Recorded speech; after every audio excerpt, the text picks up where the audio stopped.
março, Manuel Lourenço Filho foi intelectual de educação e, com seus 33 anos de vida, nos anos 30, ele presenciou a Revolução.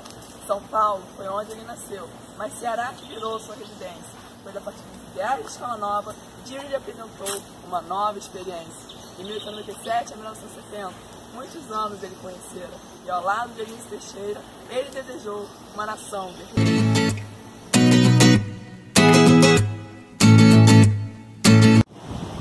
Muitos cursos ele iniciara, pois uma profissão ele desejava, e dentre as tantas iniciadas, era a educação a que ele mais almejava. Ele foi um reformista, e sendo um professor, uma nova escola normalista ele organizou. Em seu estado natal, 2 cidades fizeram seu eu, pois 2 vezes cursando o ensino normal, e está explicado como a educação apareceu.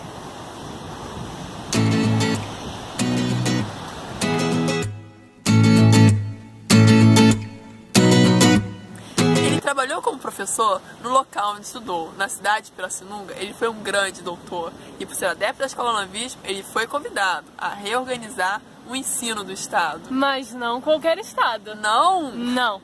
Ele reorganizou o estado de Justiniano Serra, onde fica Fortaleza, pois lá não estava nada beleza.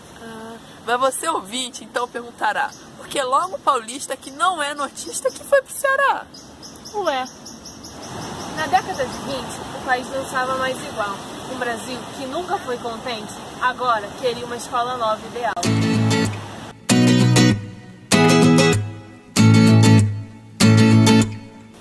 Surgira então o entusiasmo pela educação, como se fosse ela redentora da nação. Tal otimismo pedagógico não foi capaz de evidenciar que não cabe apenas à escola a sociedade transformar. Já que nem as reformas puderam solucionar os problemas da educação, mas os mesmos não impediram que continuasse a segregação. Foi em São Paulo onde tudo começou, e os ideais do novo modelo, o Ceará também chegou.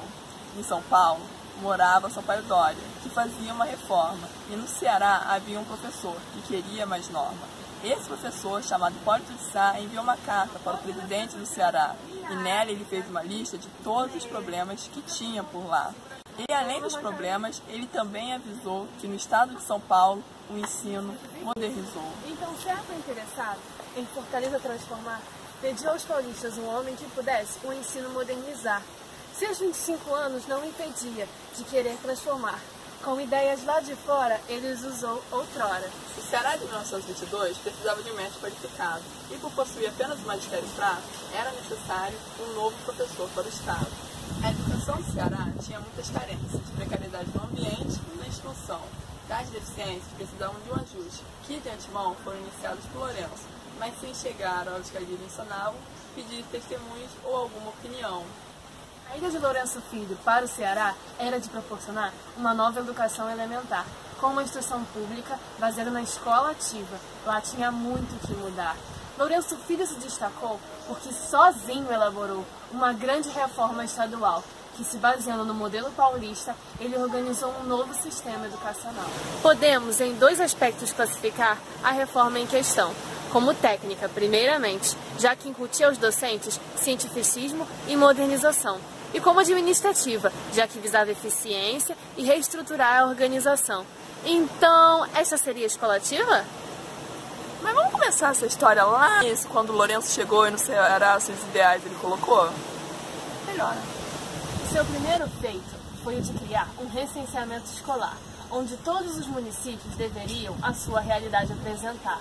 Então, um órgão também foi criado para a reforma acontecer, que, denominada Diretoria Geral da Instrução Pública, ele surgiu na esperança de permanecer. E nesse recenseamento, ele exigiu que as escolas fizessem um relatório completo, saber onde moravam e também o quanto que tinha de analfabeto. Diferente da reforma de São Paulo, Lourenço não queria só desalfabetizar, ele queria as causas e os porquês do ensino não se concretizar.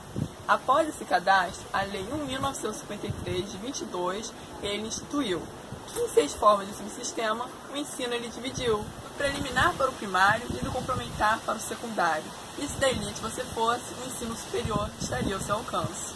Lourenço desejava apresentar as vantagens de ser normalista, mostrando para as crianças a importância que tem o lecionar. E isso foi reafirmado com o ensino complementar, que junto com a escola modelo, o curso normal deveria internalizar. O primeiro duraria mais de um ano e ao estudante apresentaria um ensino normal, que preparando o aluno para a realização de uma prova final, o mesmo então poderia estudar num curso normal. Já a escola modelo foi feita como um reforço para a técnica do ensino novo, que sendo espaço experimental criava um professor talvez menos banal. O ideal da escola nova apareceu para aquelas escolas como uma exigência que fazia com que qualquer infância acreditasse na necessidade dessa instância. Mas se vocês perguntassem se o povo sabia o porquê de mudar, é provável que para essa pergunta eles iriam negar. Afinal, se foi Lourenço Filho e Serpa que falaram, por que alguém iria questionar? Nas mais carentes áreas, o ensino tradicional permaneceu. De uma forma melhorada, o caráter revolucionário se perdeu, em meio às trocas de interesses que desfavoreciam o plebeu.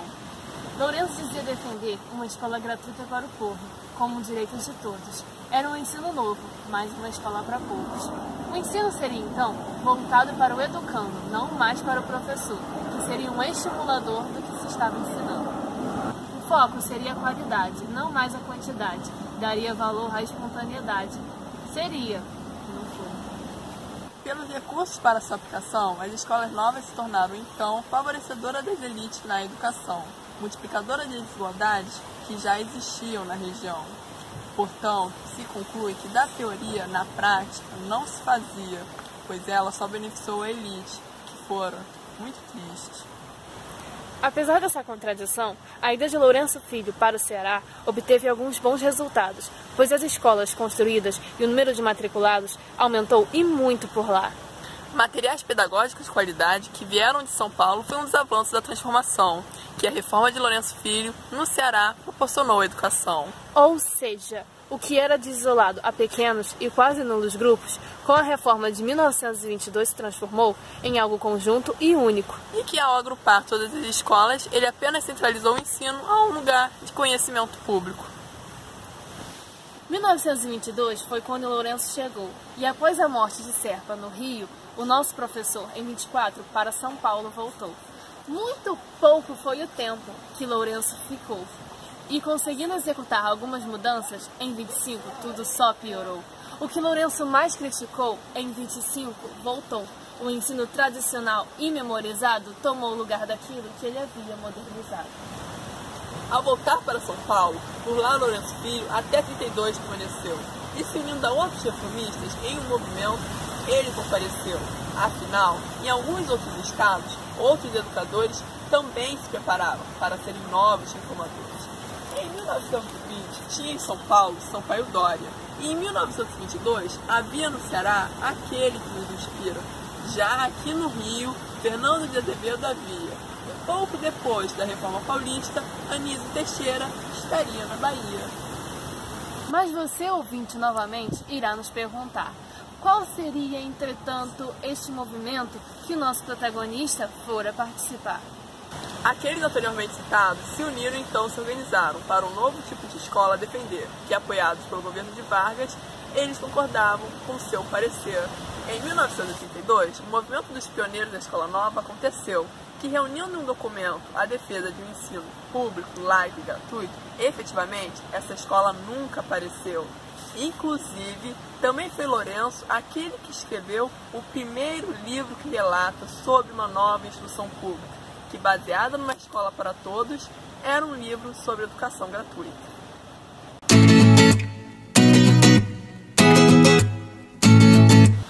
Lá em São Paulo, Lourenço também ajudou a reformular o ensino do Estado, só que em nada se compara o trabalho que no Ceará fora realizado. Essa reforma durou apenas um ano, pois em 1932 ele se mudou para o Rio de Janeiro, para melhorar o Instituto de Educação, na época em que Anísio Teixeira promovia sua gestão.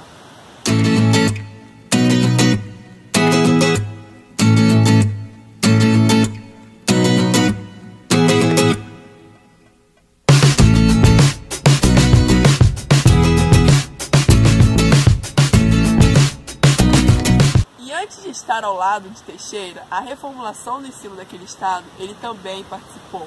Ao lado do ministro Francisco Campos, como chefe de gabinete, ele também trabalhou. diretor-geral do Instituto de Educação, até 1937 ele ficou para gerir, pois no ano seguinte ele foi convidado por Gustavo Capanema para que o INEP ele pudesse dirigir. Por ser um homem muito preocupado na educação modernizar, ele era muito bem respeitado, pois pensando em novas formas de teoria, ele deu uma grande pedagogia. Demonstrando ser muito comprometido, em 52 ele também conseguiu ser o presidente de um importante instituto para o Brasil, que denominado de Instituto Brasileiro de Educação, Ciência e Cultura, um órgão da Unesco, Lourenço dirigiu.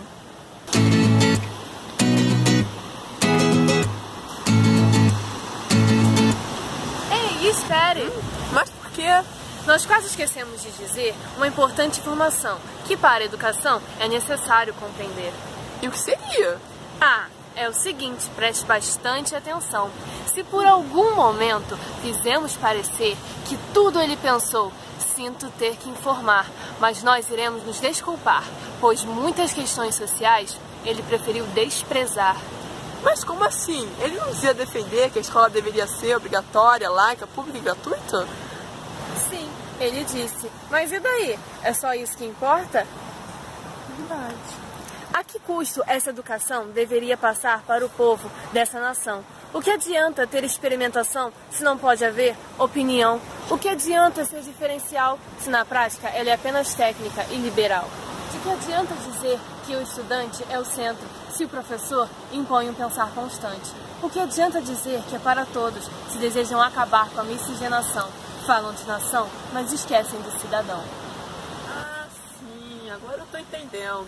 E como ele utilizou práticas excessivamente sanitaristas, que à primeira vista ele até parecia um mentalista ou um higienista, mas não, né? Ele era só mais um eugenista, que aliado de Vargas, ele infelizmente também era um grande racista. Mas então, ele trouxe ou não benefícios para a educação? Sim, ele trouxe sim. Ele reformou o Ceará. E pensando em uma nova pedagogia, ele estudou e muito sobre psicologia. Entretanto, foram os meios tortuosos que me impedem de defender a sua ideologia. Verdade. Ainda mais uma que nem brasileira é, que advinda ao lado norte, quis se mostrar forte, igual a café. E como Lourenço fingiu esquecer que o Brasil possuía nada de americano, nós podemos dizer que esse foi um dos principais motivos que impediu o Ceará de ter, na educação, um modelo norte-americano. É isso? Exatamente. Portanto, é inegável a importância que Lourenço Filho e a Escola Nova tiveram para o Ceará. A instrução pública, que era nula e mínima, com sua chegada, se mostrou viva. De um simples professor de psicologia de um curso normal até um grande reformista que ganhou prestígio internacional. Manuel Lourenço Filho foi um intelectual que, pensando em um ensino novo, divulgou uma nova filosofia que, chamada de Escola Nova, proporcionou uma incrível pedagogia. Aluno de seu pai Eudória, Lourenço foi pai, filho, marido e amigo.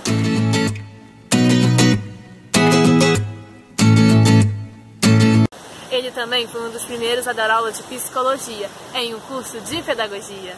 E sendo também um demagogo, ele foi um incrível professor e principalmente um excelente pedagogo. Ele viu o filho com apenas 30 anos falecer e viu todo um estado em apenas um ano perecer.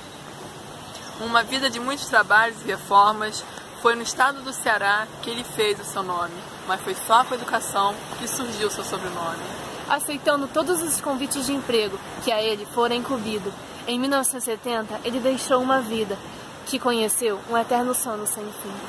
Já em 1897 conheceu uma vida que deixou um grande legado, que pode ser resumido assim.